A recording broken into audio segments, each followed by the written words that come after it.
I'll turn everything off, by the way, Simon, and I'll come back down beforehand, so don't worry about that.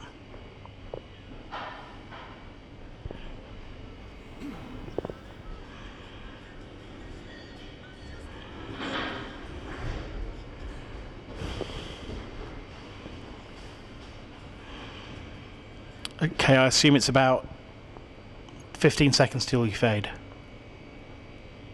Okay. Okay. Okay, if you start fading in 5.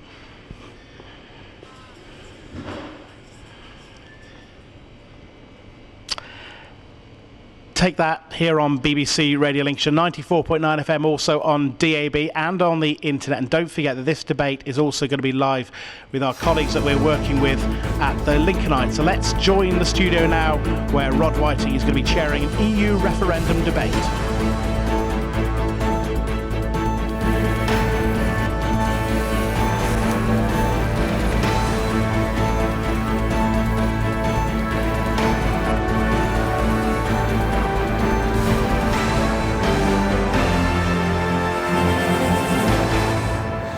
Good evening, I'm Rod Whiting from BBC Radio Lincolnshire, and together with the Lincolnite we're bringing this debate live across Lincolnshire on 94.9 FM and DAB, with video of the event being streamed online on the Lincolnite website. You can also follow us on Twitter tonight, #LinksEUDebate. Welcome to our special debate on probably the most important decision we'll be asked to make in a generation. Should Britain remain as part of the EU, or should we leave the EU? We're less than 10 days away from that momentous decision, and perhaps for you there are still unanswered questions. Well, tonight, an audience made up of Lincolnshire people, equally divided between leave and remain, with a contingent of undecideds, will, through me, put their questions to our invited panel. And let me introduce you to our panelists right now, starting with our Remain camp on my left, your right. At the extreme end, we have David Prescott, former Labour MP candidate for Gainsborough. He's a communications consultant and digital strategist.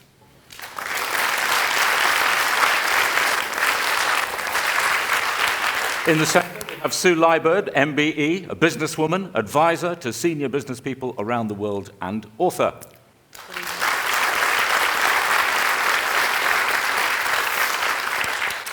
And to my left, Finbar Dowling from Siemens UK. He's project director for the new wind turbine manufacturing facilities at Greenport, Hull.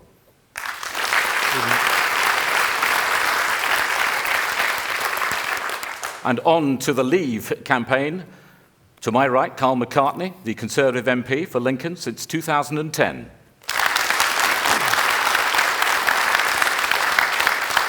In the middle, Victoria Ayling, UKIP Lincolnshire County Councillor and a recent candidate for Lincolnshire Police and Crime Commissioner.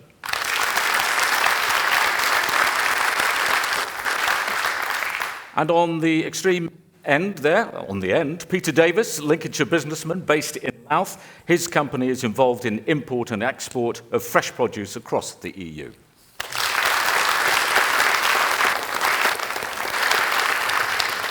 So you've met the panel.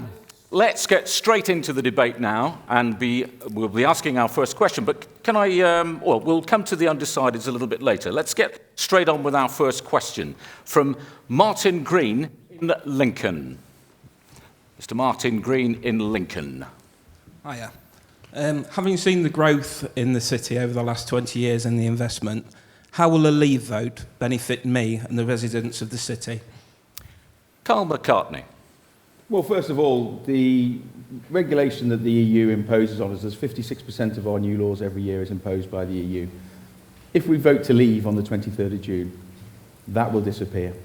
The people that you elect as your members of parliament in Westminster, you might decide whether they should make more laws or less laws, but we certainly won't have more than half of our laws made in the EU. The regulation that they put on our small businesses, etc. Only 5% of our businesses in this country do business with the EU. The rest of the business we do is with the rest of the world. But they have to abide by the regulations that the EU impose upon us, and it costs us billions a year. David Prescott. The threat to leaving Europe, the European Union, You look at a place like this. This cost about £5.9 million to actually make. It received European Regional Development Funding. As a whole, £229 billion worth of trade each year is exported to Europe. It is by far our most important export market. It employs people linked to EU trade. It secures about 3.2 million jobs. In Lincolnshire alone, it's about 35,000 jobs. It would be madness for us to pull out of a single European market, which Vote Leave want to do, which would then put companies at risk of tariffs and quotas. It would affect people in your pocket. The National Farmers Union has already said that prices for food would go up. It would affect employment, and it would also as well turn us from being a greater Britain to a little England.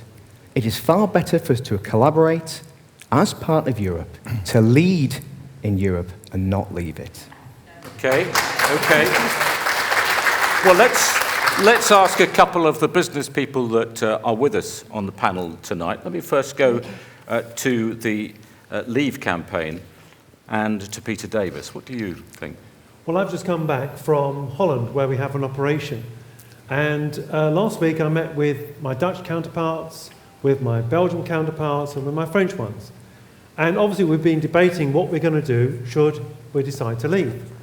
And one thing was made very clear to me, that none of my partners in Europe believe that they will change the way we work should we leave Europe. In fact, they were saying to me they will still invest in the UK. They still see us as a trading partner. And I very much doubt, especially the Dutch, who themselves are at present watching what we do. And I would say, just if we decide as a country to leave on the 23rd, I think Holland will follow, because they too are sick and tired of being told what to do. Good one. Sue Liebird, let's get a business perspective on the other side of the coin. Sue Liebird, you do a lot of travelling internationally as well. What's your perspective on this? Well, here's the thing for me. I want to just talk momentarily about small businesses. I mean, the UK predominantly is made up of small businesses. Something like 99% of businesses are small businesses in this country. And one of the things about that is that the smaller businesses can't afford to train and develop their people at kind of commercial rates. And one of the things that being in the EU allows us is to get funds that allows us to train and develop our workforce, that keeps us competitive. European Social Fund, developing the workforce is a real priority. And if we're going to have our place and we're going to stay competitively globally beyond Europe, we need to have the knowledge, the skills and the expertise. And one of the things that the EU allows is for us to do that, because they give us grants to be able to develop and train people in businesses free of charge. All right. Let's hear from the audience then. There's a gentleman up there with glasses holding his hand very, very high. Let's hear from what the gentleman has to say. Sorry, I'm a small business owner, okay? The only thing that's hampering the small businesses in this country is the bureaucracy of the EU. Yeah. And that is all that and that goes across the globe. Any governments or any organisations that meddle, and when you've got big businesses, like the gentleman next to you, who campaign to have regulations set on small businesses, that's when we suffer. Yeah. All right. Do you want to come back on that? Let Finbar Dowling respond to that. Well, just to answer the question to begin with. So Siemens, our credentials as such are we're a major manufacturer employer in the United Kingdom, 15,000 people now employed in the UK, 1,500 in this city alone on 2 sites. It's our biggest manufacturing sites actually in the UK. And we're campaigning to remain in the EU. And we haven't just arrived at that process overnight. So being a German company, we have followed a process to get to that point. And what we've effectively done is a risk analysis. And it's exactly the same risk analysis all of you as individuals will have to make before you go on the 23rd and put your X in whichever box. You have to just internalize it and make a decision on what you want to do. So Siemens has come to the decision that we want to remain in. And the reasons are, we believe right now we have access to internal market of over 500 million people, and we export a huge amount from the United Kingdom. We export a huge amount from our sites here, actually in Lincoln. What will happen in the, sorry to interrupt, what will happen in the event of Brexit to Siemens UK? What difference is it going to make? If I could answer the question, I mean, one of the interesting things of this debate is there's so much noise. It'd be really nice just to be allowed to answer the question, if that was okay. If you don't mind. You have a... on the 24th of June, nothing will happen. We are in a situation where have to see if it's a leave. We're in a position where we just have to wait and see, and that's where the uncertainty comes in. And we don't know how long that will be before we understand what the new markets could be or would be.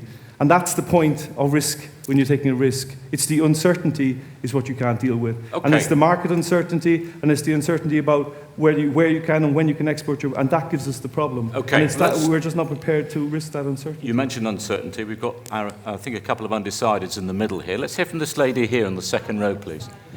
You're for leave, okay. I've been amazed by the list of British industry that have been relocated with EU money to other countries in the EU. For example, Ford Transit moved from Southampton to Turkey with EU money. Yep. What would you say to your workers if you were given millions of pounds for EU money to move out of the UK? Sorry, the gentleman up here. Sorry, that's our government, not the EU that's done that. No, it wasn't. They were moved with EU money. Can we just let the gentleman finish what he was saying?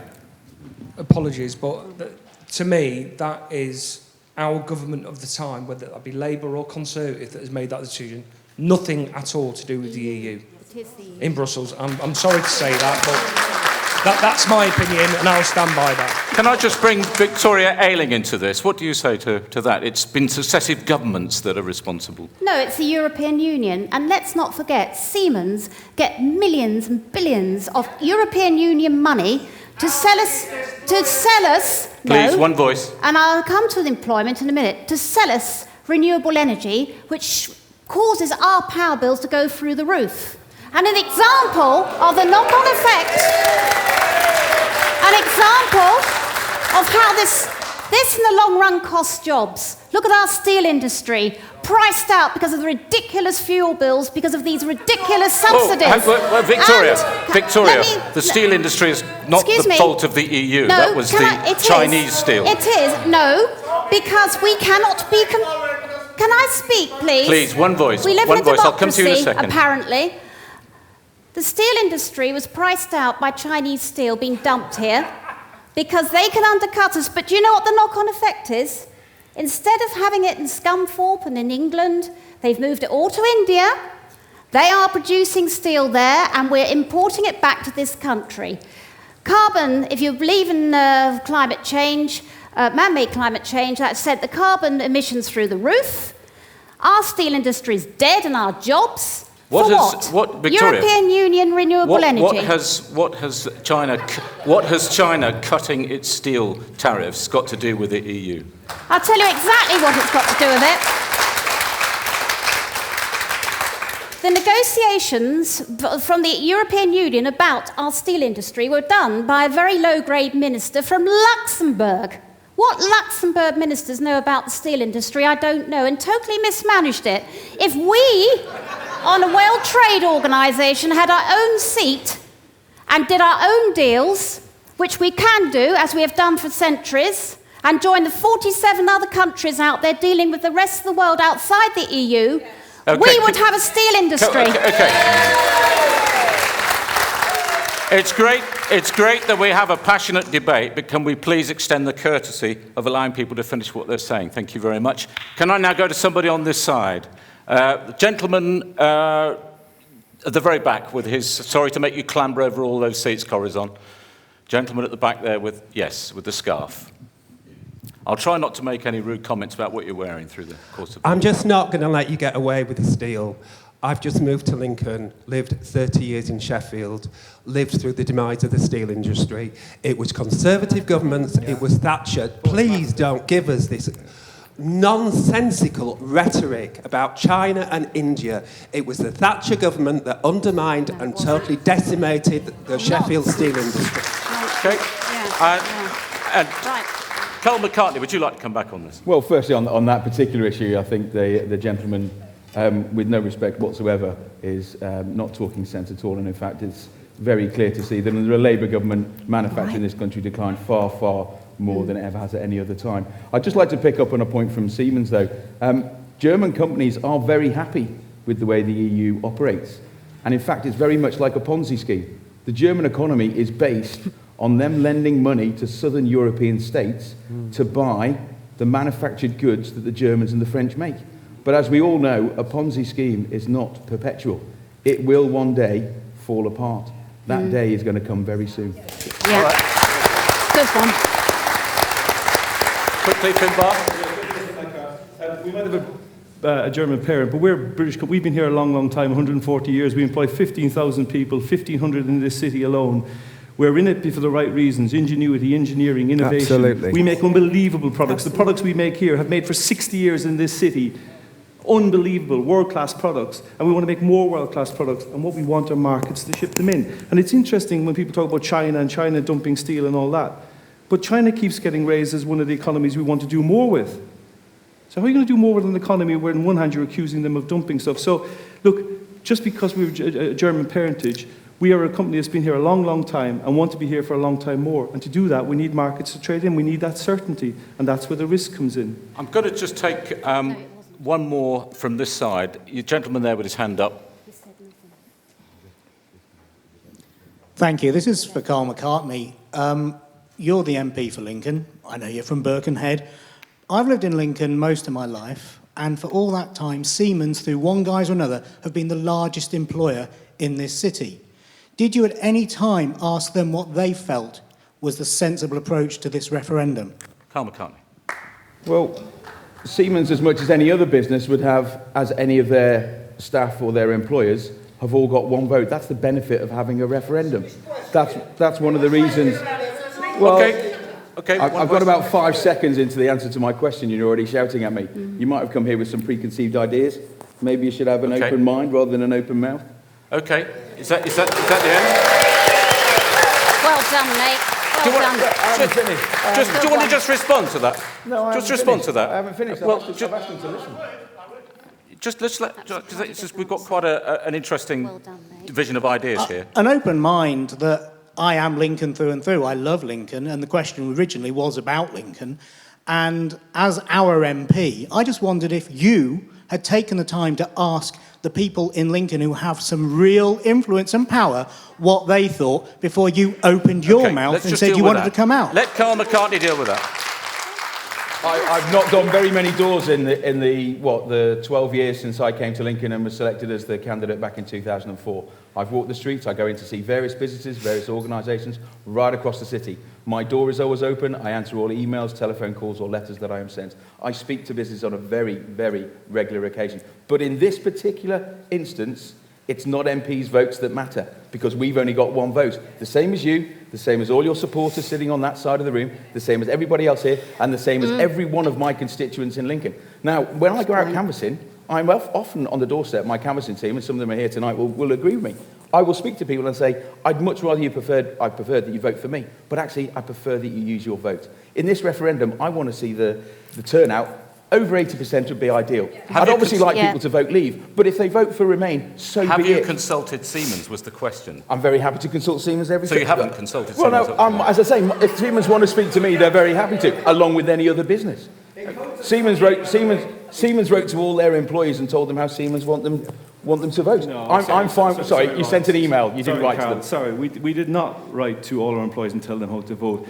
And I'm going to actually agree with you. It is about, we all have one vote. And this is why I'm saying you need to do your risk analysis before you make a vote. We all have one vote. I've got one vote, Carl's got a vote. And in the end, when it's over, whichever way you voted for where you voted. What Siemens said to his employees, from Siemens' perspective, this is how the risk is, and this is how Siemens sees that risk. We did not and would not tell our employees how to vote. Our employees should go and vote how they feel, having done their own internal risk assessment. So we did not write and tell our employees how to vote. Absolutely did not. So but I agree with you, by the way. Carl, we all had one vote. You didn't consult Siemens. Did you consult your the local MP? Did we consult? No, we didn't consult our local MP. So, okay. All right, let me go back to the original question. And that gentleman's been really patient. He's had his hand up for ages. We'll deal with his question now. One more, and then we'll finish There's a couple of things. Look, Siemens, you make the decision on a commercial basis. Let's be honest about it, as you've done if you employ people or sack them. So that's a completely different thing. And, you know, it's individual votes, not what you think. Everybody has a risk analysis and it's a gut feeling. I've got to agree with, is it Peter on the end there? Peter Davis. You know, I work around the world a lot. Now, Peter's correct. Most of Europe are afraid of our vote because if we vote out, there are a lot of other countries that would have to give their people a referendum. And there's a lot of people out there that wouldn't vote to stay in those countries. I know, I work with these people. So you can't tell me in Germany, and I go to Germany a lot, I lived in Germany, that there's a lot of people in Germany that would vote themselves to go out, and that's because of immigration and the money that the Germans put in to European Union. So, you know, Peter's right in a big way here about saying that a lot of countries in Europe are afraid of our vote, and that's why there's a lot of pressure on politicians and our own Prime Minister to then push to stay in, even our own Labour. Okay, thank you. I want to go back now to the original question, which was Martin Green from Lincoln. Can you just respond to how you feel this discussion has gone? Well, the question was, how will we benefit as residents of the city? And as yet, I don't think that's been answered. Okay. Can I just say, all right. To satisfy this, we'll just take one quick point from David Prescott first, and then from Carl McCartney. Rod, can I just say, I just find it absolutely remarkable that a Conservative government or Conservative MP here, who are supposed to be passionate for business and manufacturing, should slag off the most important employer that you actually have in Lincoln at the moment. It is remarkable to see that. Look, we are at the moment the 5th biggest trading nation in the world. We're second in Europe. We're going to overtake Germany quite soon. Why do we do that? Because we get an access to 500 million people. We get tariffs, we get quotas. We don't have that. We don't have to pay that money at all. We have that. What is the point of saying rather detrimental things against Siemens, who employ lots of people?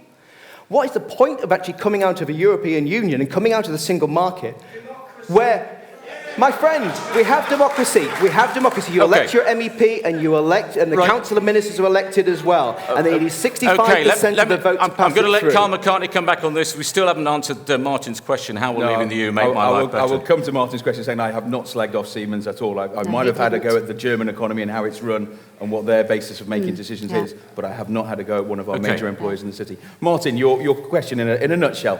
With the freedom that we would have by voting leave on the 23rd, you will see more employment opportunities in Lincoln. Yes. You will see the government of this country, which you might agree with or you might not, but you will have the choice to get rid of them at a general election. You do not have the choice with the EU presidents, all 5 of them. No. Thank you. We're going to move on to our second question now from David Shaw in Gainsborough. Yes, good evening. My concerns are not immigration, far from it. I don't have a problem with immigrants at all. I think the greater problem is with the free movement of people.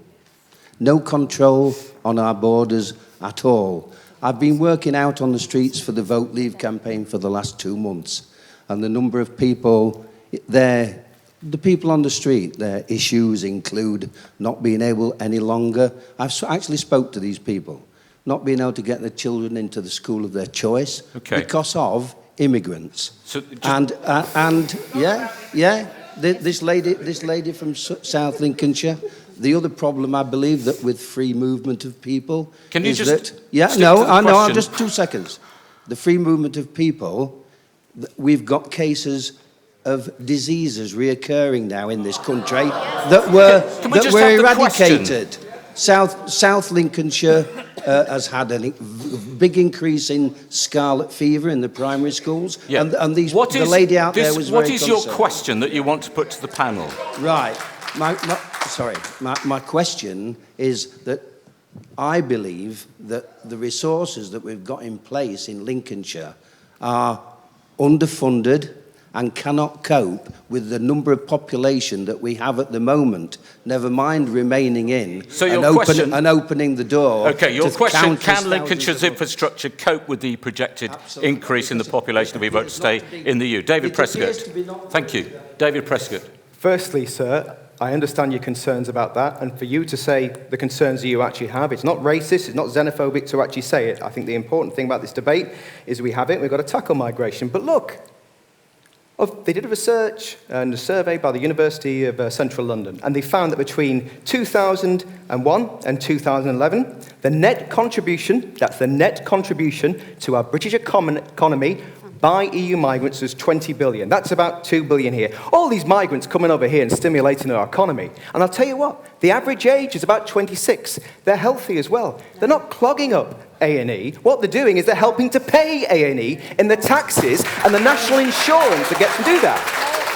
And if you really want to blame somebody, don't blame you. Try blaming the government that's basically cut GDP NHS spending from 9% under Labour to 7% here. And if you want to talk about schools, I know Carl's done some research, some study about the children of EU migrants who are basically taking our places. Let me tell you, my wife's an EU migrant. She's called Roz. She comes from Ireland. And you know what? She pays her taxes, she pays her national insurance, and my kids aren't going to be treated as second-class citizens by vote leave on the basis of so that their person is born outside.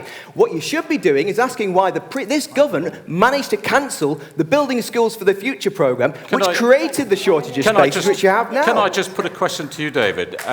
Why did so many people in Lincolnshire, particularly in the Boston area, complain that they were made to feel like racist when they tried to raise this concern with the Labour government a few years back? I think, I will tell you, and I'll be completely honest. I'll be completely honest about this. I think the accession controls for letting Polish people in, I think we didn't really have an understanding on the feelings and the statistics that were given to us by government. There you go, Treasury forecasts are a bit the same as well. But when it comes to it, we had to deal with it. Now, what we did in 2008 under Gordon Brown, we introduced something called the Migration Impact Fund. It was about £50 million a year that was actually meant to relieve the pressure points in our services to make sure, so in places like Boston and Skegness, that you got the money for that. The Tories, when they came in 2010 under Eric Pickles, cancelled that fund. It was funded by a visa on non-EU people coming into the country. They still pocketed the money, but they didn't give it. Now, I think whatever happens... No, Rod, this is an important point to make. Whatever happens, whether we do vote leave or vote remain, it can't have business as usual. We need to bring back a migration impact fund, and of that a hypothetical £20 billion that we've got over the 10 years, £2 billion a year, we should be putting more money to make sure we relieve those pressure points. Let me go to Peter Davis. Yeah, I just want to agree with what this gentleman said. And I think if the Remain Party looks at it and has been out to Europe as I've been, I want to take two examples. One is Speyer in Germany. It's in the Pfalz region, down in south-west Germany. I work with a group of people down there, Germans. I've worked with them for 20-odd years. They live in a town called Speyer. It has approximately the same population as Louth. When I spoke to them last week, they were absolutely beside themselves because they'd been away for a night out. They came back and found their house had been raided by immigrants. They completely smashed and trashed the house. They tried to steal their car, and they were in a situation where they walked back and they said, when 5 years ago, they could have left their front doors open. Now they have to lock their windows and doors, even to the extent that they don't want to go out at night. Now they go down to Spain, Roquetas del Mar, Almeria. It was a beautiful little, 10 years ago, a beautiful little town just outside of Almeria. It's been taken over by immigrants, Moroccan, Syrian, etc., etc. Now the people, Spanish that do remain there, cannot sell their properties. The properties aren't even making half the rate. And what I'm saying is, if we're not careful, the EU will allow a flood to come in. There's nothing we're going to do about it. And it's going to take jobs and it's going to take the future of our children. I'm going to come to Victoria in a second. Sue Lyberg, could you respond to that? Ladies and gentlemen, I don't know about you, but when I hear this inflammatory language, when I hear the language from politicians, I get annoyed. Both sides, absolutely, both sides. And you know what? This is one of the biggest decisions we are going to make as a nation. And we need rational discussion and debate. And this inflammatory, language is deeply, deeply disturbing. Now, when we talk about immigration, and I know it's a really, really sensitive issue for us here in the UK, I get that. I absolutely get it. But when we talk about immigration, one of the things I find is that we don't talk about the other side, and we're talking about that free movement of people. 5 million, Office for National Statistics are saying 5 million Brits are living abroad. Something like, 1.5, 2 million people are, living in the EU from Britain. Okay. And no, really important. Now, here's the thing, migration is two-way. We have flows of people around the world, flows of people. I was looking at some statistics. Over 300,000 people left the UK last year. We've got people leaving as well as people arriving. Okay, let me come to Victoria Ailing. Right, I I'll come to you in a actually sec. live in the constituency of Boston and Skegness. And I'm sure Mr. Prescott is so used to having to queue up for school places or anything else, they don't touch people like politicians. What's happening in my patch as a county councillor? People displaced from work. And do you know why? Because there's so many migrants doing the jobs that traditionally the locals did, there aren't any vacancies. And I'll tell you why they can undercut the locals. The European Court are superior to our own courts now, since 1992. The Viking decision that's just been made means that if a company sets up in Romania or Poland and employs nationals from that country, they can pay them the national minimum wage for that country when they're working here. It is miserable. We have no control over our own borders. It's space, not race. Okay. Wait, I haven't finished yet. I haven't finished. Okay. Because this is an important You pause issue to take a breath. to people in Boston, where I come from, where there's 73%, for example, of migrant children in Park Primary, where the locals can't get in. Now, it's easy to say, the government's given them some money to integrate and do language. However, that's still our money. There is no net benefit from migration in this vast scale. 4 out of 5 new jobs last year went to EU migrants. It's unsustainable. We cannot continue, but we cannot stop. Where are you getting those figures, Victoria? I am getting these figures from the Office of National Statistics, not from some university study which has been funded by the European Union in the first place, Mr. Prescott. Okay, I would like to take some members of the audience. The lady who's got, yes, in the black there. It's just a point. How would the NHS cope if we didn't have people coming into this country?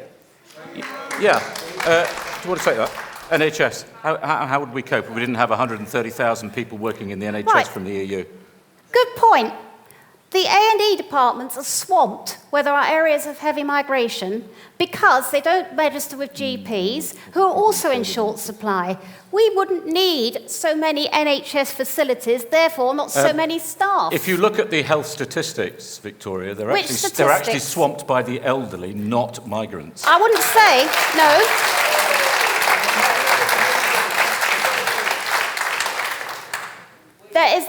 What statistics are those? Those are the NHS statistics. Right. Well, I'll tell you what's happening, what's actually going on the ground. I don't look at statistics. I see that our services are heavily under strain, like the NHS.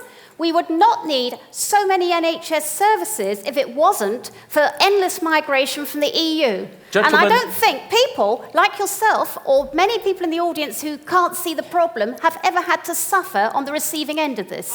I'll come back to you. Gentleman there with the beard, yes?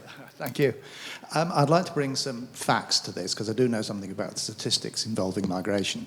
Taking the NHS, I was very surprised to find myself that the proportion of people working in the NHS who are foreign-born is almost exactly the same as the proportion of the general population which is foreign-born. I can't break that down into different occupations because I don't have the figures. But everywhere you look with migration, if you look in the long term, young people grow old, healthy people grow sick. The only long-term effect of a continual net inward migration is to increase the population across the board. Old, young, fit, criminals, saints, take what you will. Now, I will put to everybody here the question, it is a simple fact, a statistical fact, that the population, or the contribution to population increase through the imbalance of migration we have at the moment is about 1 million people every 3 years, the population of the city of Birmingham. More people bring a bigger economy. They don't bring more land. They don't bring more forest. They don't bring more green belt. They don't bring more rivers. They don't bring more water. So I'm concerned about the long-term effect on the environment. All right, thank you. Gentleman there with the jacket. Yeah, I'd just like to take us back to the comments made earlier, and I noticed that the questioner, although wasn't against immigration, he certainly gave a blooming good...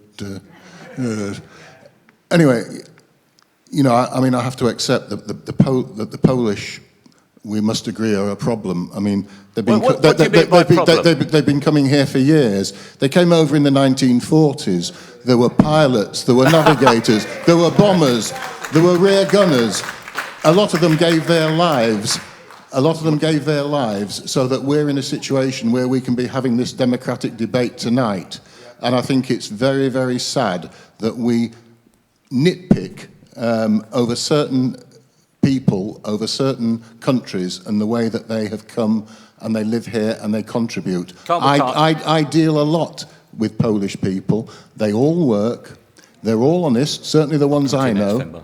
And as far as the comment that our friend has been making about Spain and Germany and Portugal, let me tell you that when you hopefully, in your case, hopefully come away with a win, there'll be about 500,000 people who have retired to places like Italy and Spain who can no longer afford to stay there because of the devaluation of the pound, and we're going to have to find houses for them. We don't know. So, Carl, could you like to come back on that? First of all, on the last point to that gentleman, I don't think we really need to hear any more from Project Fear.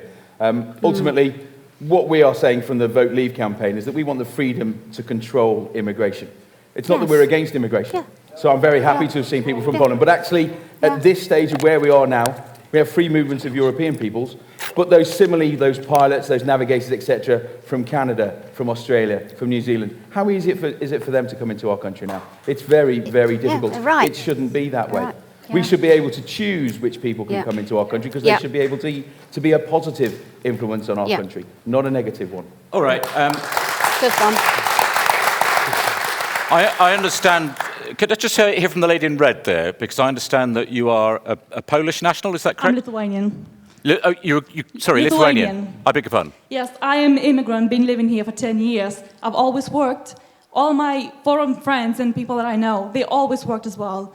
Now, let me make this very clear. We're not here to steal your jobs. We are here to take vacancies that are available, that you don't take and you don't want, or you don't have qualifications for.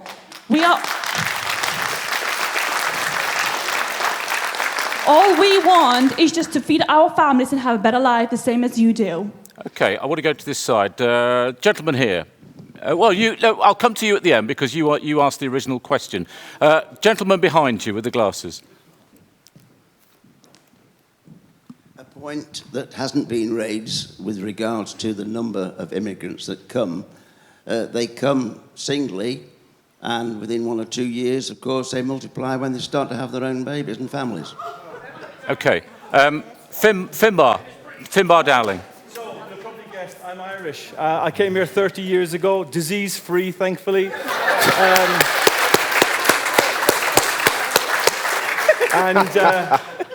And I've worked in this country and raised a family in this country, made a contribution, and I pay my taxes in this country, and I've got 2 children who've got British passports, and I'm very proud of them, and I'm very proud to live and work in this country. And actually, the British people are so tolerant and so welcoming. And last week, when I saw Nigel Farage reach to his pocket and take out the passport, my heart sunk.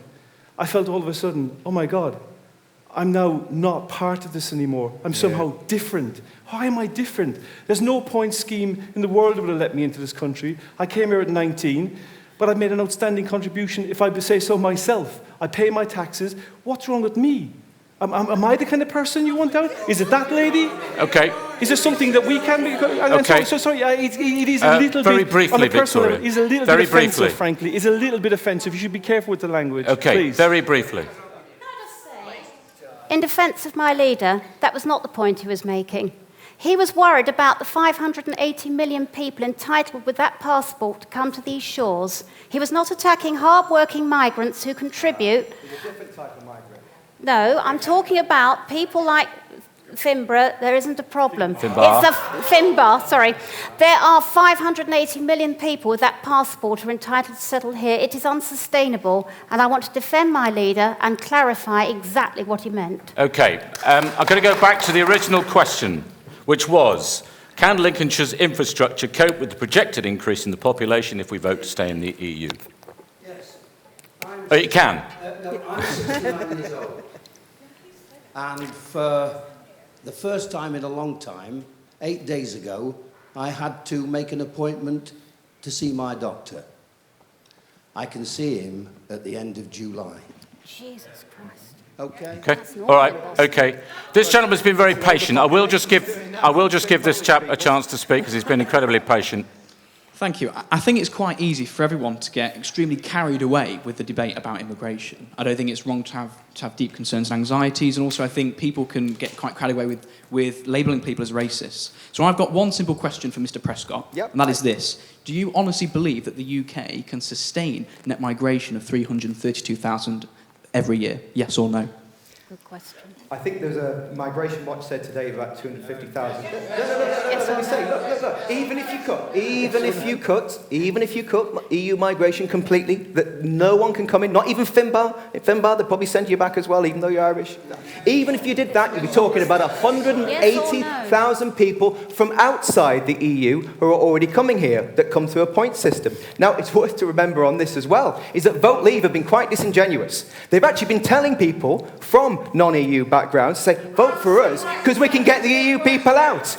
Look, let me tell you, if we put the money into those migration impacts, if we built more houses, yes. But I tell you what, the government needs to do that. That's not the EU's problem. It's the government that needs to sort that out, to sort out places in schools and sort out the NHS as well. And look, but let's talk about the contribution. Peter on the end there. Peter, can I just say, I heard you on, Peter. Hello, Peter. Can I just ask you, because I think it's important, and I think, you've told me about how you've seen changes and how things have changed. My uncle, forgive me, has actually retired out to Spain. It's funny, isn't it? We call Brits who retire abroad expats. We call people who come here EU migrants. Actually, they're the same. But Peter, you said on BBC Radio 4's Any Questions, what percentage of the people who work for you come from the EU?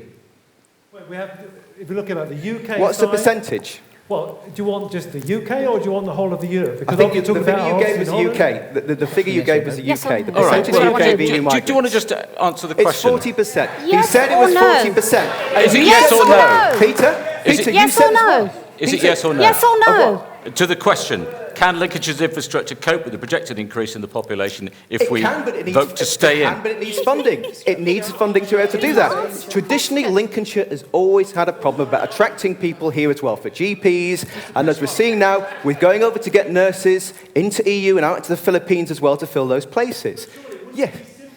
If we had the choice to make a decision ourselves without having to rely on bureaucrats that we don't even elect to make a decision for us. So Peter, you bring in a point system, Peter.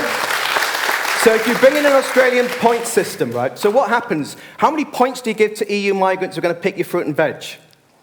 Do they come in? I mean, because you're not against migration as such, are you, Peter? All right. Answer the question. Okay. I'll go back. No, where do you find that 40% gap if we're basically stopping people coming into this country? This gentleman posed the original question to you. Can I just come back? Mr. Prescott, you clearly insist on making this a party political broadcast for yourself. So I'm going to put it like this to you. Hang on. I'm going to put it like this. Do you believe that a Labour government led by Jeremy Corbyn could build a house every 7 minutes to cope with the current levels of net migration? We need a big house building programme, which successive governments, including my government as well, have failed to do over the years. We actually put more money or so into the decent home standards to actually bring up the council housing stock. Okay. But either way, we need that money. Okay. But look, Do you really think you're going to put the economy in jeopardy by All not right. getting access to 229 billion worth pounds of trade? All right. I think we've probably could do it, got but as you far need as to we're put going to funding get into it. on this. Excuse me. The red print has not answered the question, but I will. And I think, no, it's not going to be sustainable. Okay. Well, you've heard the arguments there on both sides. I think we will now move on to question number 4. No, I beg your pardon. Richard, number 3. Almost lost it. So this is from Richard Hall in Lincoln. Good evening, everyone. Much of what I've heard from both sides in this campaign so far seems to have generated more heat than light. So I'd like to broaden things out a little bit by asking, what are the real British values being revealed by this campaign? Tolerance, open-mindedness, respect and a sense of fair play, or selfishness, xenophobia, hypocrisy and double standards? Okay. Sue Lyburd. I would say both sides are not showing the UK at the moment in its best light.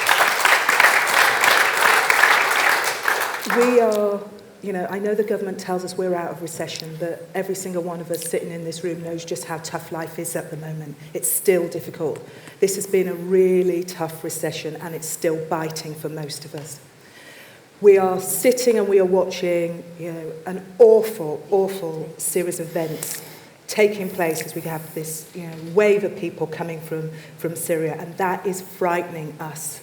We are seeing, our politicians getting very, very personal, and they're bickering and they are mudslinging, and we are sitting there like children and we are watching, and we are now in the gap starting to make our own opinions. And what's happening is we're not listening to each other anymore. We've formed an opinion and we're just listening for views to support that opinion. We're frightened, I think, at a deep, deep level. And therefore it is bringing out the worst in us, not bringing out the best in us. Peter Davidson. I think, Sue, you've raised a very good point, and I want to come alongside you and agree on that, because I think that if we're not careful, we're ripping Britain apart. And I would say that whether we remain or whether we come out, whatever we do, on the end day when the decision's taken, let's all pull together and make Britain great again. And let's work together, both sides. Yeah, good one. Carl McCartney, Well are we done. being frightened into a decision? I think, and I will say this, I think the Remain campaign has been trying to use Project Fear to ensure that certain sections... Can I just read you... Can I just finish? Yeah. To make certain sections and then I of will read you the a tweet. voting or non-voting population come out and vote their way when it comes to the 23rd of June. But I would say that on the 23rd of June, Vote Leave has run a really positive campaign. It's not people who are at the top of the campaign, like Boris Johnson and Michael Gove, who are being personally vindictive to other members of the government. Well, can I It's just actually read the you Remain campaign a tweet which caused quite a bit of controversy from Leave EU? Vote Brexit before we see an Orlando-style atrocity here. Is that not frightening us into a decision? Well, in what respect? I don't know who tweeted that, and I certainly haven't seen it It was the myself. official Leave EU Twitter account. What? I haven't seen That's- that. Well, No, I it's- haven't it's seen a that matter one. of record. Well, on both sides, Yeah. let's be honest, right? On both sides, people are passionate, and that is good.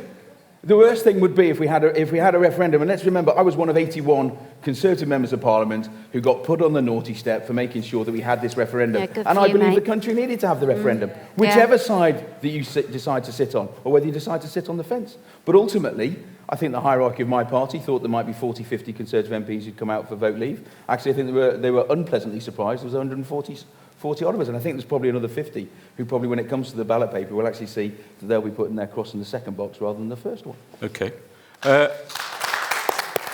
David Prescott, we've heard, there may be a third world war if we vote to stay. Sorry, if people vote to come out, there may be a Third World War and the whole global economy is going to collapse. Look, for the first time in my life, I would not defend David Cameron on this, but he didn't actually say Third World War. That was actually taken out of context from that. There is a more important point that basically after World War II, and obviously we've seen an example now with the collaboration with the Poles, I mean, there were 20,000 Polish airmen who were here, who formed Squadron 302 and 303 to basically fight against the tyranny of Nazism. And following that, what we saw is that the continent of Europe said, we do not want this anymore. Britain led the lead, funny enough, actually drafting the European Convention of Human Rights, the bedrock of what this kind of like good society we have today. And even when you're a country and you join the EU now, you have to sign up to the European Convention on Human Rights. Look, I'll be honest, I think it was President Lincoln, there you go, Lincoln I mentioned for there. Abraham Lincoln once said the debate stirs the soul of democracy. And we are having a debate, and there's been a lot of stirring as well. But I think when I've been running a Newark market stall, and I've been doing this since January, a lot of people get switched off by the scaremongering. And I'll be honest, I put hands up, it's been on both sides as well. I think for too long, it's been dominated by some psychodrama in the Conservative Party between those who want to leave and remain. We're now getting to the point now to actually discuss it. And as Finbar has said, we need a risk assessment. And to actually put those threats out there to show us what people are saying, the IMF, the chairman, the governor of the Bank of England, all these institutions, the NFU, the CBI, these are people who are independent and who are having their say. And it's up for us, for you to make a decision. If you want to come out, you can come out. But these are experts and these are independent. What do you say, though, to the criticisms that these are all people who are kind of linked in the sense that they are all elites and there is this kind of elite conspiracy? What do you say to that? Is the Bank of England elite? Well, they all... They've said there's going to be at least a short-term economic shock as a result of it. I'm not quoting people from the EU. If I be quite honest, I think people from the EU and ministers from abroad coming in and saying these things don't really help matters. We need to make the decision ourselves, and we need to do it in a calm and cool way to be able to do that. Okay. Do you want to come back on that, Carl? Well, I think you just mentioned the Bank of England. Obviously, the Bank of England governor used to work for Goldman Sachs and was appointed by the Chancellor of the Exchequer. Now, there's a certain side that you'd expect him to come out in favour of. He has come out in favour of that side, which is fine. He's got an opinion, but ultimately, he's only got one vote. I come back to the same point I've made before. Vote Leave has run a very, very positive campaign.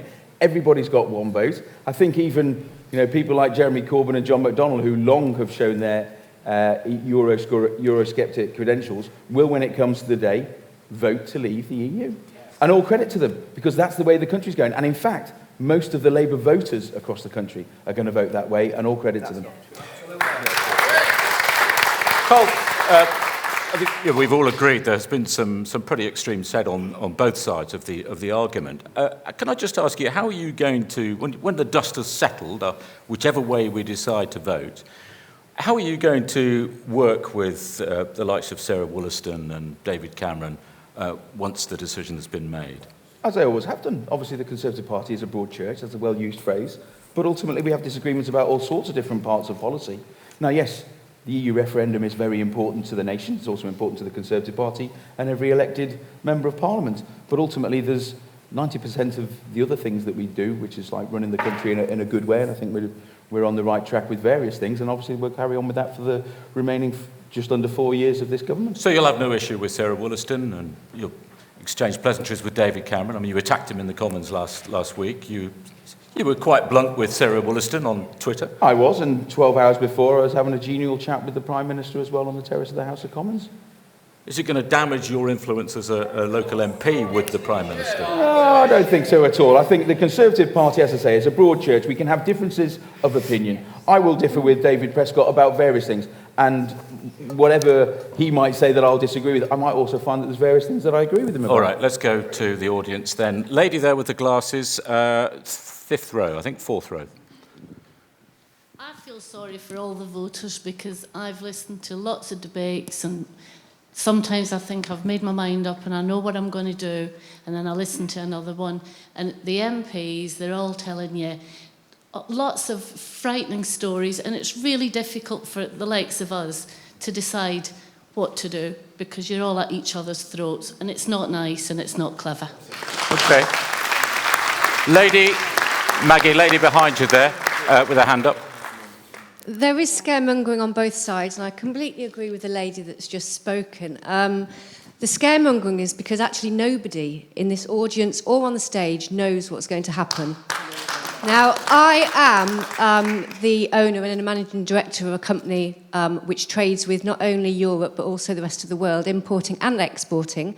SBCB UK, there is an SBCB France, there's an SBCB Morocco, Portugal and Belgium. And we're a small business, part of the 99% of the small businesses that keep the country going. We sell muscular surface biocides, and we know about red tape from the EU. But if we were to leave, who is to say what that red tape would continue? Because we would still need the red tape to still be able to trade with countries in the future and with the rest of the world. So who on here can tell us what the trade agreement will be between Britain and the rest of the world and the EU? And I'll tell you the answer, nobody. So we are voting for a blank piece of paper, and should we just jump out of the frying pan and into the fire?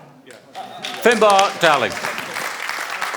I agree with the both speakers because, first of all, the question was about what does it say about Britain. I'll tell you what it says, is that we're living in a democracy, and it feels fantastic, honestly. Yeah. To see so many people engaged and so passionate, it doesn't matter which side you're on, it's fantastic that we can have that dialogue and we can have a democracy, we can have a debate, and in the end, it comes down to making these decisions. First of all, I've got my remote control permanently sellotaped to my hand so I don't throw it to a TV screen because the noise, it's noise, left, right. And actually, it comes down to this very point. When you go into the box, what facts do you have?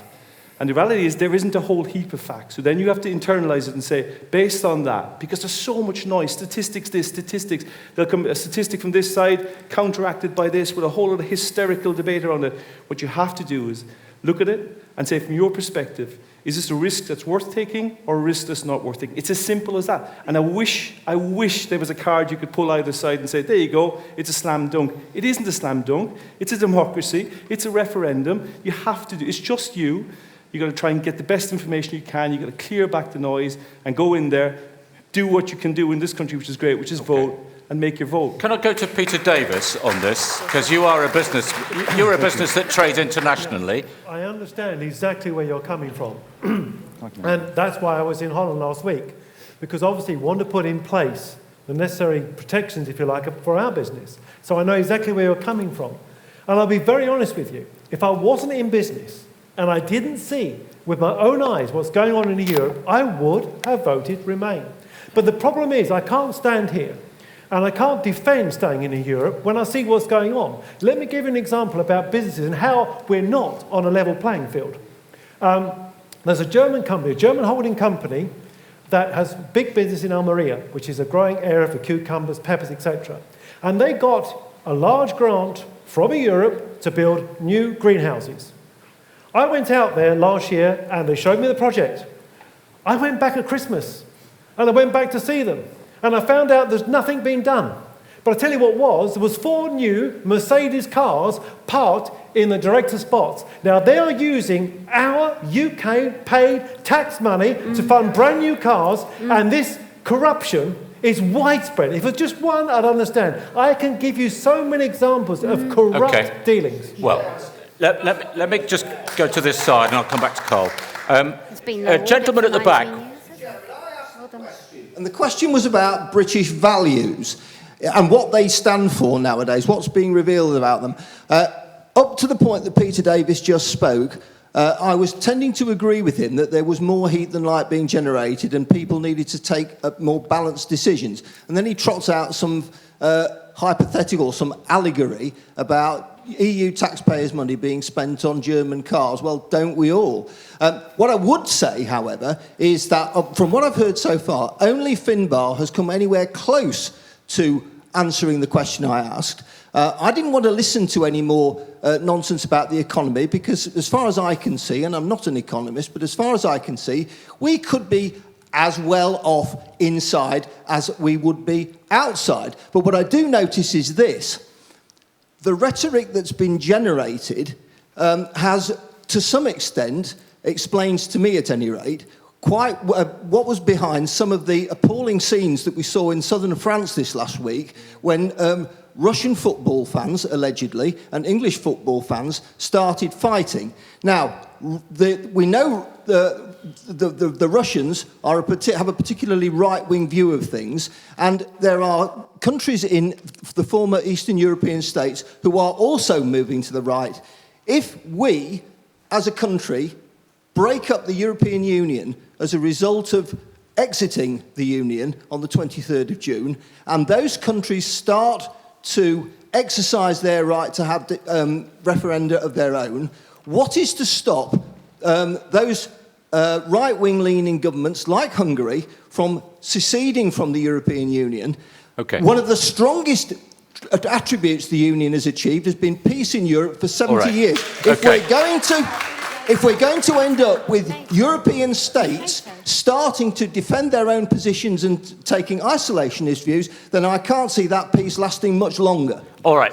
Okay. I did say I would go back to Carl McCartney. Well, first of all, I'd like to say I don't think we should give the EU credit for something it shouldn't have the credit for. It's NATO that's kept us safe over the last 70 years. And further, going back to what you said, what are our values? We are a sovereign nation. We are a proud sovereign nation. And talking about regulation, as that young lady was over there, we see that 56%, as I mentioned before, of our laws are made by the EU. Not made by MEPs who we elect. Those laws are brought forward to the EU by people who are unelected commissioners. They are appointed. That is not democracy. No. You have a chance on the 23rd of June of bringing back sovereignty to this nation. Yeah. If we, as members of Parliament, this is me, I know I'm the only member of Parliament here, but if me and the other 649 members of Parliament make laws that any of you do not like, you can get rid of us at a general election. You cannot get rid of those EU presidents and the EU Commission. No. That is not democracy. You We are a proud sovereign nation, and we have the chance to take our freedom back. Okay, I want to move on. I want to move on to the next question now, which is from Julie Davis in Waddington. Every economic organisation has said Brexit is going to be bad for the economy. I haven't yet heard any evidence to suggest that a positive result for Brexit will stop the economy going into recession again. What evidence do Brexit have to support a positive outcome for the economy should they win? Victoria. Right. At the moment, the European Union accounts for 37% of the world trade. That's going to be declining to around 22% in 9 years. It's a declining market. Out there is the rest of the world. Now, there are 47 nations that have zero tariff deals with the European Union, and we can be one of those, because we would put our place on the World Trade Organization. Digby Jones, ex-leader of the CBI, said, if there's any funny business from the European Union hiking tariffs to make it difficult for us, within 24 hours, the countries within the European Union would be kicking down the door to get rid of them. Why? 5 million jobs outside Britain in the European Union are dependent on trade with Britain. Now, our trade with the European countries is not dependent on our membership of the European Union. It is dependent on our trade with the European countries. That will not be affected. But the difference is we can go to the rest of the world. Did you know that they've been trying to do a deal, the European Union, with Canada, one of our oldest Commonwealth friends? It's taken them 7 years and they still haven't come to a conclusion. Now, if we were doing that deal, we'd have done it in about 5 minutes and could do our own thing. And that could be multiplied many times over to actually renew our acquaintance with some of our old Commonwealth allies and still keep our trading with the European Union countries. Victoria, just to clarify, if we were to leave the European Union, what would you seek to do by way of trade? Simply the WTO arrangement, the World Trade Organization tariffs? Because they would cost us, wouldn't they, if we were going to take those tariffs on? Not necessarily. If you look at the Article 50, which is the 2-year programme to leave the European Union, within that time, all these things will be actually negotiated. There is no way that Germany will want to stop selling us cars. They have £11.5 billion a year in cars to us, and they're not going to want to stop. So if any of the Eurocrats made it difficult for us, they would be hell to break loose. And the same with any other countries in the European Union. Okay. We can have zero-rate tariffs like 47 other nations around the world, including Mexico. There's no reason why we can't be one of them. All right. Yeah, I mean, from our perspective, again, it comes back to what the facts are. The reality is there is no facts about if we leave the EU. There is no facts, and there's no point talking about doing a trade deal with 5 minutes with Canada. No. That's just absolutely ridiculous. It's just ridiculous. It has never, nothing like that has been remotely done. So what you can look at is this whole question about whether Europe wants to sell into us. Well, why wouldn't they want to sell into us, and what's going to stop them from selling into us? In the sense that we buy Mercedes cars today, lots of them in the UK. They're not manufactured in the UK. Where will the stuff be manufactured? Where will the products that we want to acquire want to manufacture? Take the car industry, Nissan, 90% of what they produce is for export.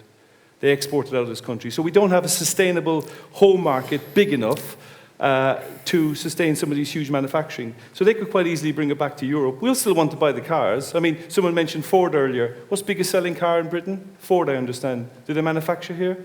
No, they don't manufacture here. So I think that for us, what we're trying to, the risk we're assessing is, we need to be in the single European market. That's what it's 550 million people. We want to be in the single European market. We know what trade looks like with the single European market.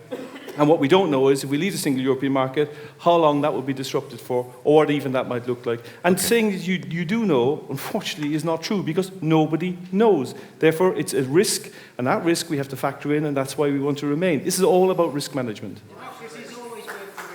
Carl McCartney. I'm just going to say, and for all the audience here, on the 24th, the 25th, the 26th of June, nothing is going to change. Yeah. For 2 years at least, when you invoke Article 50, nothing will change. Probably for 5 years, things really won't change that much.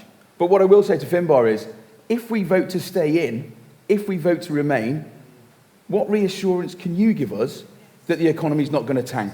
It's going to tank. What It's tank, won't it? reassurance can you? Yeah. You cannot.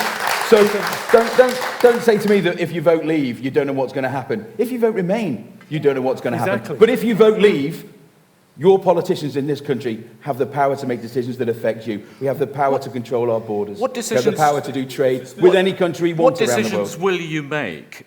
Because, of course, it then goes... We make the decision on the 23rd of June. It then goes back to Parliament. What's going to happen then? Well, the Prime Minister is going to have to decide who's going to then do the negotiations as we go through to the leaving of 2 years. What is Parliament likely to go for? Is it going to go for a... Well, I don't think we're going to have people doing those negotiations who worked for the EU. I think that's the first thing that we shouldn't do. Well, no, I didn't assume they would. Those were the people who were in charge of the renegotiations, which we don't hear much about anymore, because really, the Prime Minister didn't get any renegotiation. My question really my question really is, what are we likely to go for? Is it going to be a Norwegian-style relationship with the EU? No. We're going to go for a UK relationship. Yes. We are very proud. We are the fifth largest economy in the world. Even David Prescott admitted that. We're the fourth largest military power. I believe Britain has stood on its own before, and it can again. Absolutely. Okay. David Prescott. We live in a globalised world. This is not 1945, it's 2016. We are an interconnected world. You see now Brazil, Russia, the BRIC countries, India and China, emerging and some would say very successful economies, and they will only get better. If we are to stand and compete with them and trade with them, we need to be part of a wider bloc of 500 million people. I'm sorry, the days have gone so that we just stand in the past and just remember Little England and warm beer. Those have gone. We have to compete. We have to compete. We have to compete, and we have to be able to do that. And what I love more than anything else about the European Union, it's collaboration and cooperation. In Lincoln University, what we're seeing here is about £3.2 million comes from Europe as part... Yeah, but can I just finish with a point here? That £3.2 million allows us to actually cooperate with 9 other research universities across Europe to combat things about training the next generation of scientists to deal with chronic diseases like diabetes. And if you speak to anybody from Universities UK, to any of the people, even the Vice-Chancellor of Lincoln University, who sent a letter to the Sunday Times with various other people as well, and even Stephen Hawkins as well. Look, we are world leaders in research, but it helps that we actually are part of a collaboration and cooperation with Europe. Okay. If we go out, we look away, we won't have that. Let's go to the audience. Gentleman there has been very patient in the check shirt in the middle. Sorry to make you clamber there, Corazon. Okay. All right, we'll come to you in a sec. Yeah, can I please pull David Prescott up? Yeah, go ahead. Yeah, there's a lot of false over here. There's a lot of false pontificating going on over there. You're a bit dramatic. I think you're very false. but that's just a personal thing. The money you keep talking about for this university, you can't have it both ways. You pull the 350 million down that's on that bus, right? You pull that down, right? And then you're saying you're having it both ways, aren't you? You're having it both ways, and you can't have it both ways. You're saying that that's money from Europe, right? That is our money. You've said it twice now. Okay. You've got to be pulled up on that. Can I just say, sorry, because we hear a lot about the bus and we hear about that 350 million. Yeah. Very quickly, 350 million, we don't pay that to Europe. We get a rebate basically sorted out by Carl's favourite hero, Margaret Thatcher. We also, on top of that, get cash back for research, regional development funding, for agriculture, and it comes down. Okay. You know what it comes down to? Our net payment to Europe is 1p in every pound that government spends every year. And off the back of that, you get access to a market of 500 million people without tariffs or taxes. You get access and help and support from 500 million people, whether it's collaborating in science and research or to try and combat climate change. And in a globalised economy, we are better in Europe than just standing alone on the sidelines. Gentleman there with his hand up towards the second row there, just in the red jacket. I'd like to ask David Prescott to consider the geography of the UK, the size of the country itself, and the population density we've got just now, and what he thinks about the proposed accession of countries like Albania, Serbia, Montenegro, and many of the other Eastern European countries hoping to get accession to the EU. We think about the Syrian refugees. When they're interviewed, all of them want to come to England. Okay. Perfectly understandable. Perfectly understandable. All right. And so will the people of those countries. That specific point, we want to come back, David What Prescott. is the limit that this country can accommodate? You cannot simply build houses like it's not a government thing. It's land, like the gentleman said, water, all the things we need. If the population, what is the limit? Okay. Is acceptable? Yeah, okay. Right. Firstly, I believe as part of a stronger Europe with a good economy and sharing resources across Europe, we then raise the prosperity of those countries to make sure there's no pull factor coming over here in the first place. That's important to be able to do. And that, I don't know any point mentioned that. And I hear a lot of talk about Turkey, and obviously it's been mentioned by the Vote Leave campaign. Firstly, David Cameron said it would be at least year 1000 before it even happens.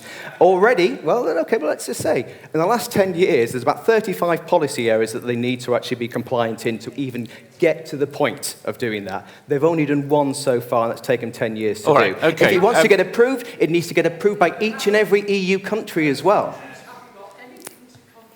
I know, but Serbia's not even anywhere near there either as well, sir. Where's the young lady that had her hand up? I saw her just a little while ago. This lady down here with the striped top. Hello. France at the moment, I'm undecided, so I'm a little bit unsure about all of this.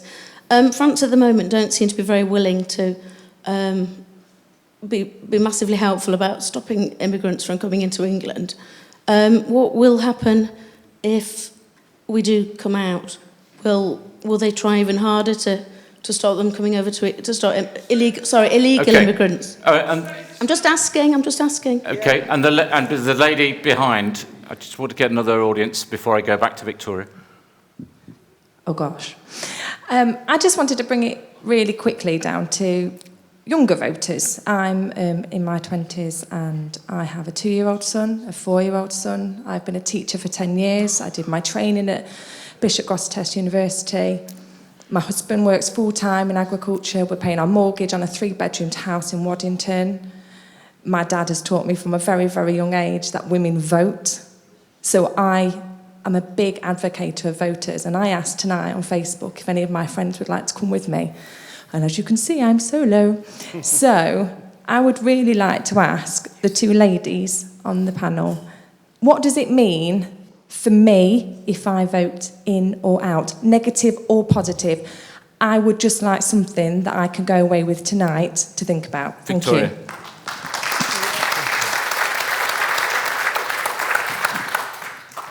You've heard a lot of the arguments for out, and you know I'm out. But one thing we should be clear of, this is the most important day of our country's future on June the 23rd. And you know why?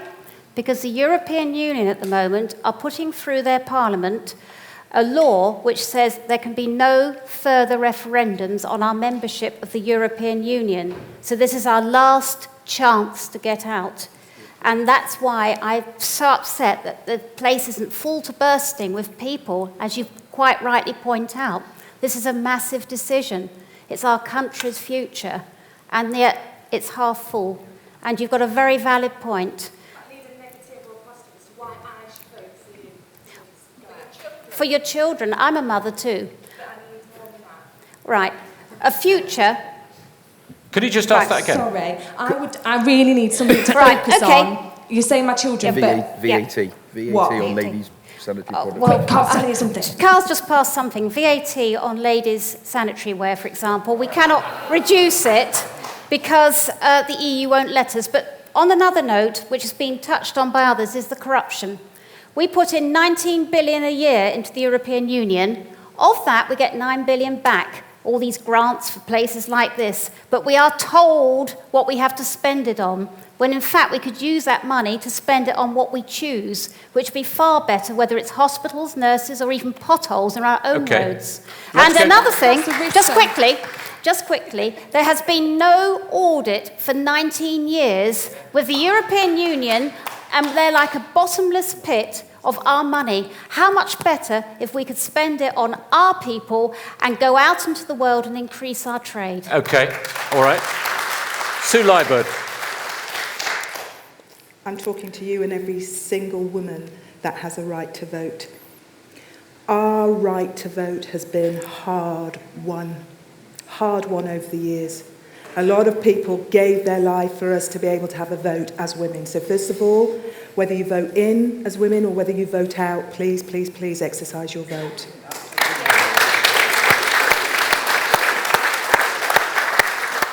One of the reasons I voted for Remain, you know, I'm not a politician, I'm a businesswoman at the end of the day.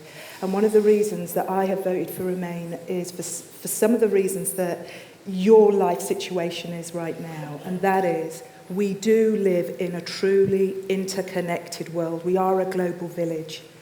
And I'm very, very interested in the next generation. And that next generation is growing up online, digital. They are buying products, sourcing knowledge from around the world. It's truly interconnected. And for us to be part of the European Union is a demonstration of that interconnectedness. We're demonstrating our leadership. For me, this is about the future. I'm very, very worried that people are going to vote just on short-termism. This is about your children and the next generation and the generations to come. Sue, thank you.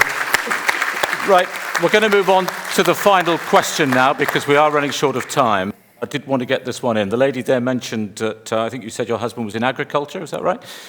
Which brings us nicely on to this question from Michael Jarmers from Scampton. Michael Jarmers from Scampton, is he here? I'm over here. Oh, I'm sorry, that side, I beg your pardon. So I was going to ask this to Carl and David, but I'd like an answer, so this is to you, Carl.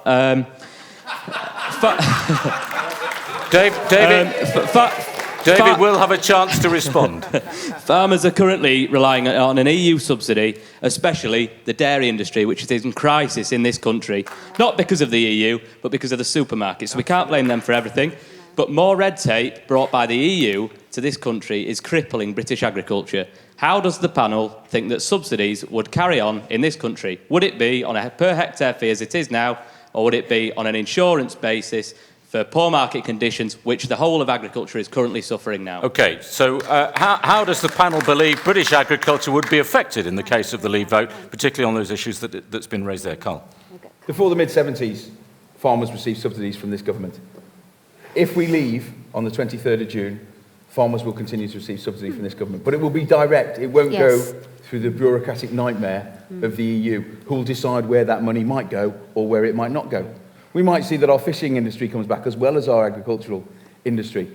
And for you and for many other farmers, and not so many in my constituency, but right across Lincolnshire, there are many, many farmers, will see benefits through voting Leave on the 23rd of June. So I see that, you know, the EU has made sure that various vested interests have done very well, and they haven't actually been British farmers, unfortunately, over the past 40 years. And I'd say ask yourself two questions.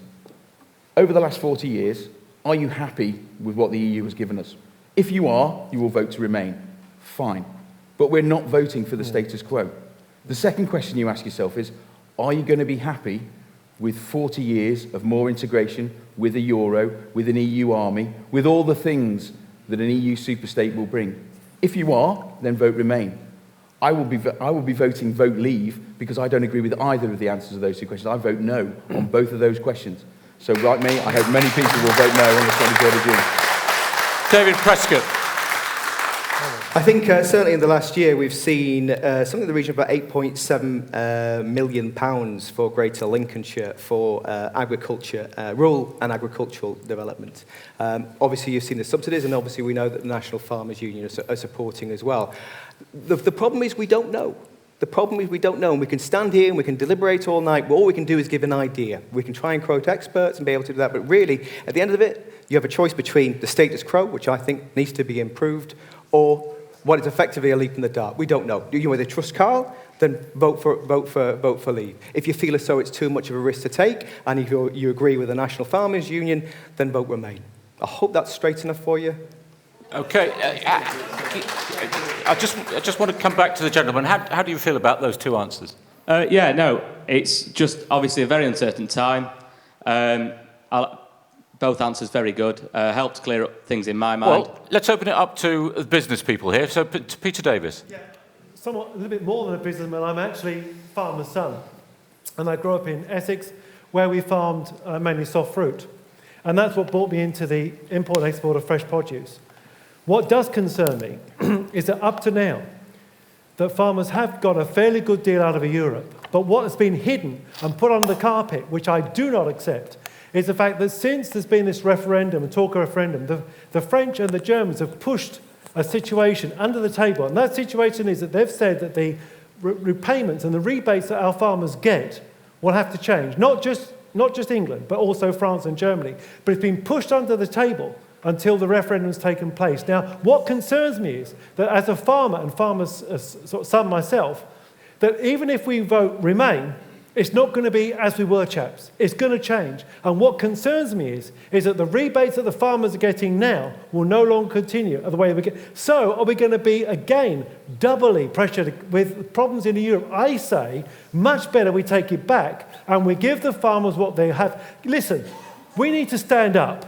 We need to stand up not just for Europe, but also for the supermarkets, because they are crucifying our farming industry. And I say now is the time to stand up, let ourselves be heard, and let's think about Britain and British farming first. Peter, can I just a question that does get asked a lot, and I'll just put this one to you. Where is the money going to come from for the subsidies that you're saying will come from the government, bearing in from the 8.5 billion net that will come back from the EU? I am not a politician, I'm not a statistician. I work in fresh produce, that's my business. But what I see is that the money that would normally go to Europe to fund other stuff that they're doing, the Italians, the Spanish, the Greek, I can go on for hours telling you about that money won't need to go to them. We can keep it here and give it to our own farmers for our own future, for our own children. Victoria, given that various Leave spokespeople have been saying we're going to spend it all on the NHS, we're going to invest more in businesses across the country. There's only going to be so much money that will come back from the EU, isn't there? About 8.5 billion net. Oh, actually, more than that, at least 10 billion a year, but that's not including the hidden costs. But I want to go to the point you're saying about the NHS. At the moment, it's gravely under risk with TTIP deals where the European Union negotiating so that American companies can buy chunks of our public services. And what is a very unknown hidden part of this treaty they're putting together is that there's also a clause in it that any company who suffers a loss of profit because of a government can take that government to the European Court and get compensation. Now, where does that put us with our own minimum living wage? Just a thought. You mentioned the TTIP. Yeah. The TTIP excludes health organisations. It does now. No, it does now. It does now because of conservative backbenchers. It does now, but it would be there in the future. Okay, but I just wanted to clarify. Can I just that also point out that's also on the cards that every EU national will be given a tax card ready for direct taxation. Okay, Finbar. Yeah, so first, I have a little bit of a farming background as well. My father had the John Deere franchise in Ireland for many years. He's no longer with us, sadly. I take my hat off to you and the rest of your colleagues. I've got good friends who are farmers, dairy farmers, and it's unbelievable what's happened to that industry. And I look at those guys and how they've got 4 or 5 jobs now, doing horse dentistry, selling feed, just to try and make a living. The product they're producing, they're getting paid less. It's costing them more to produce the product than they get for it. Now, from a manufacturing background, you just wouldn't be in that business. You should be able to make a profit. You should be entitled to make a profit. You should be entitled to have a living, to put food on the table. So that's a desperate situation, and quite rightly, it's not the EU's fault. Now, coming back to the EU in terms of the farming subsidies, and I don't know a whole heap, but what I would say to you is this is the question, and again, it's a balance of what you believe.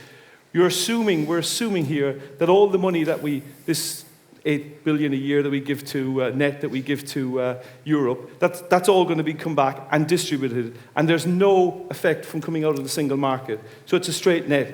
Now we would say there will be an effect of coming out of the single market because we will probably lose trade, jobs, and so on and so forth. So what you have, the judgment here for you is a difficult one, which is going to be about what monies will be available and will they be distributed. But I doff my cap to you. What you're doing is really worthy. I'm going to come back to the gentleman, but I just wanted to try and see some hands of people who haven't yet had a chance to speak. This gentleman in the front here.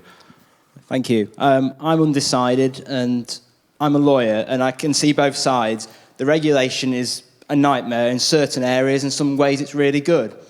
And it's more of a comment more than a question. The fact is, if we did leave, the assumption is, is there an assumption that we're just not going to comply any more with these regulations? Because obviously we're going to have to trade with Europe. We can't just disregard Europe.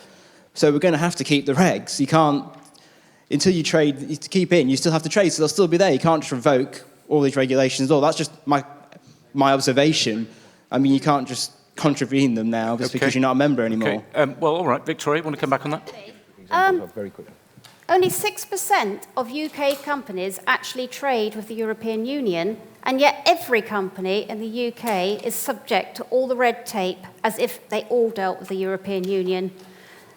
When you're doing exports and all the rest of it to different countries, each one has its own rules and regulations. But we'd be able to negotiate our own, and not all our companies be lumped in having to deal with the red tape we currently have to. Well, it gets a bad name sometimes. Regulation is really important. When I came to this country first 28 years ago, I worked for a company that made electricity meters for the British and Commonwealth markets. It closed 25 years ago because we were only making a product certain for that market. We have to make products that we can sell into Europe, and so having products that are regulated, having the same standards is very important. You have to convey with them. You can't go off and do your own thing. If you come outside, that collaboration will be gone. Same for research and development. Exactly. You're absolutely right. There has to be regulation. Carl. Just very quick. That's a fact. Hang on. I'm just going to make a very quick example for you. We can keep all the good things, but the bad things we can actually say, no, we're not doing that. Yeah. All your members of parliament, right across the board, whichever party, voted on the fact that we think if people break the laws in the society that we live in and they are sent to prison, they shouldn't have a vote. Now, I firmly believe that, and many members of parliament do. Now, if you pay your debt to society, you spend your time in prison, and then you are released, and you abide by the rules of the society that you're in, you are given the franchise back. You are allowed to vote.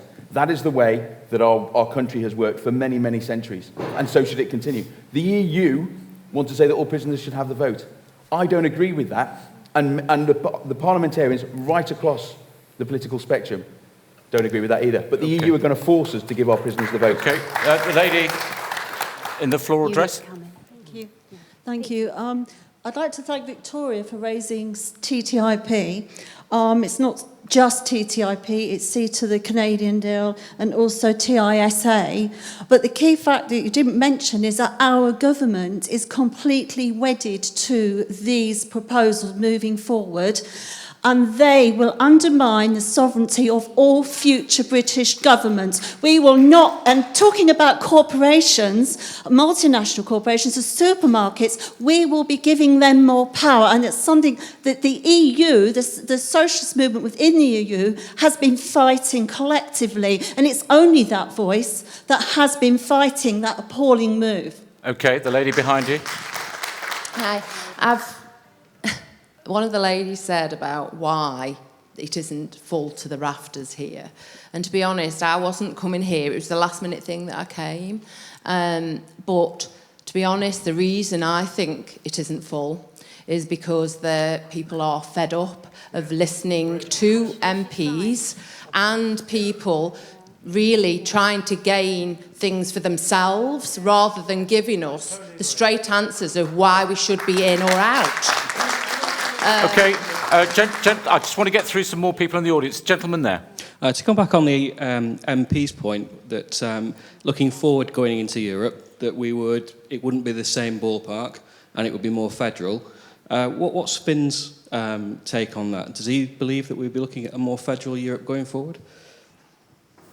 I'm sorry, somebody was talking in my ear, so I didn't hear you.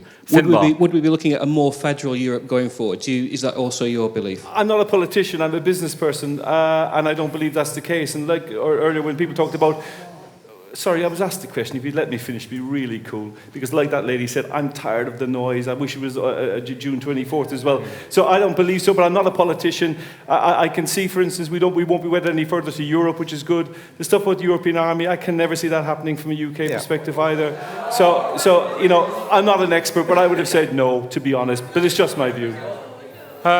Somebody else who hasn't yet spoken. Okay.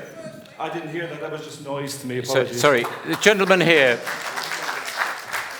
I was talking to a small tenant farmer down in South Lincolnshire the other day, and I was asking him how he was going to vote, and he said he was going to vote out. He said, just look at the agricultural merchants and the feed merchants.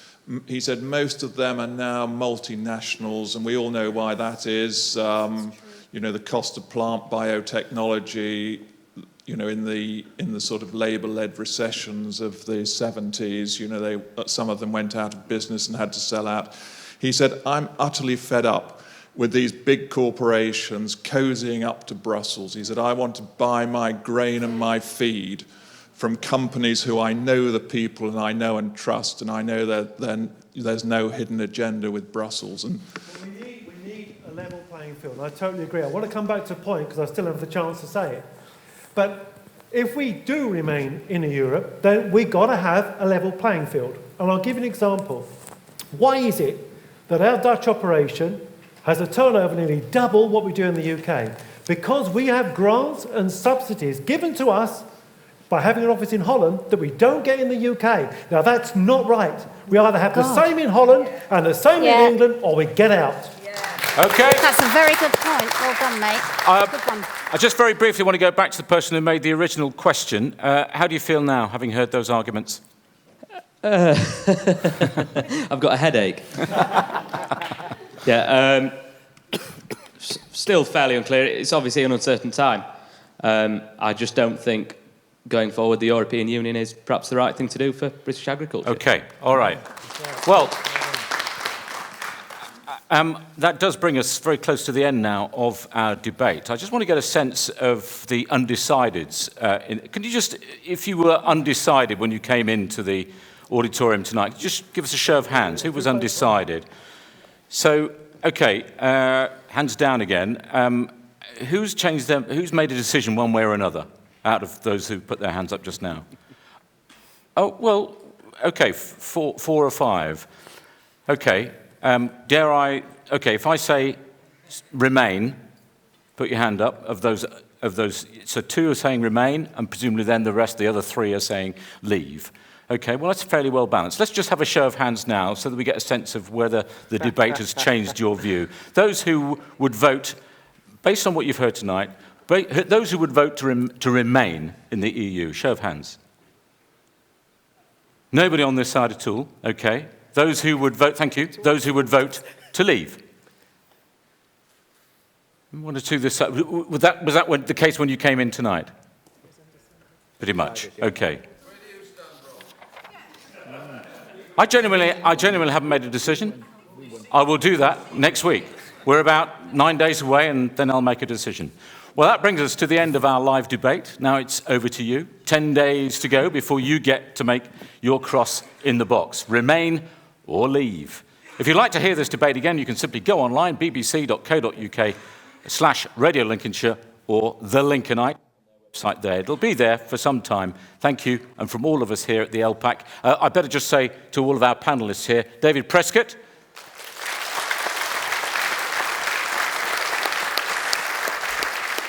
Sue Liebird,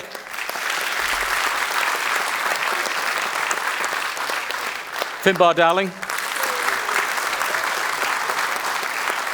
Carl McCartney, Victoria Ailing, and finally to Peter Davis.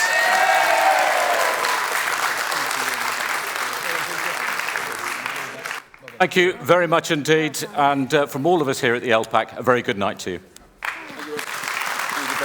Thank you. Thank you. Okay.